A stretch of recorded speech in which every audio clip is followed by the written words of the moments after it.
The Human Rights Watch report released today analyzes human rights practices worldwide during the year 2013. According to this global report, Uganda's human rights performance has regressed each year.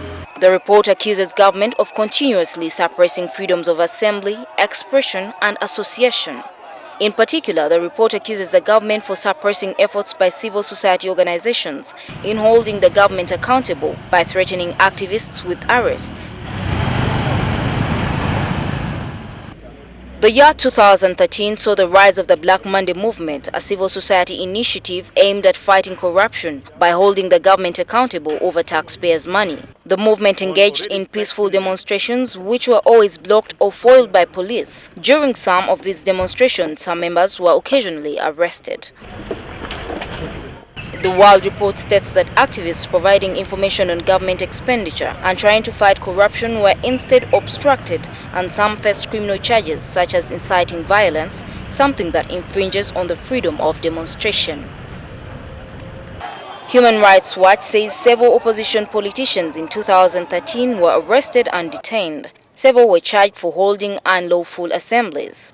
The report cites the arrest of 15 people, including the mayor of Kampala and then FDC leader Kizza Besigye in February 2013, who were charged with organizing an unlawful assembly. Their case is still in court. In July 2013, 7 opposition politicians were charged in court for belonging to and managing what the court termed as an unlawful society, the Activists for Change movement, a political pressure group that the government had banned in 2012.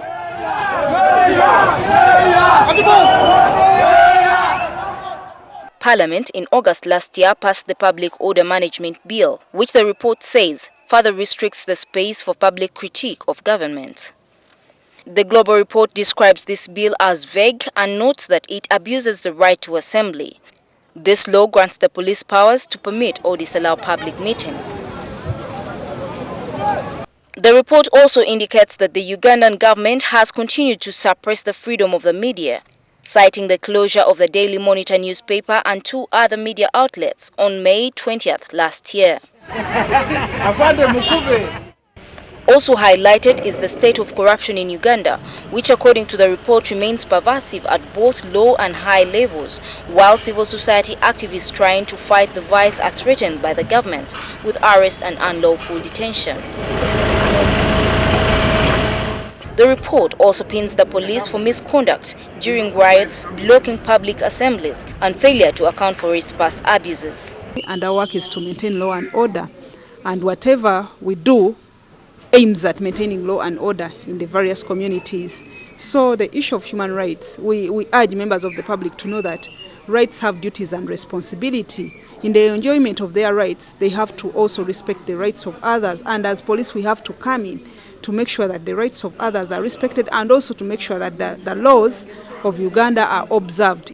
The report indicates that in 2009 and 2011, police and military police allegedly killed at least 49 people, but police have not conducted serious or meaningful investigations into these killings. It further indicates that Uganda Human Rights Commission ordered compensation for 2 families for the death of their children at the hands of security forces, but the money was never paid. In December 2011, police disbanded its rapid response unit, but there have been no investigations into the killings or torture by officers in the unit. Similarly, no inquiries have been made by the Ugandan Army into cases of people who were tortured or died in the custody of the Joint Anti-Terrorism Task Force. The report castigates government over the conduct of security forces. Our attempts to get a comment from the Ministry of Information, Foreign Affairs, Internal Affairs and the Government Media Center were futile. Getrude Uwitware, NTV.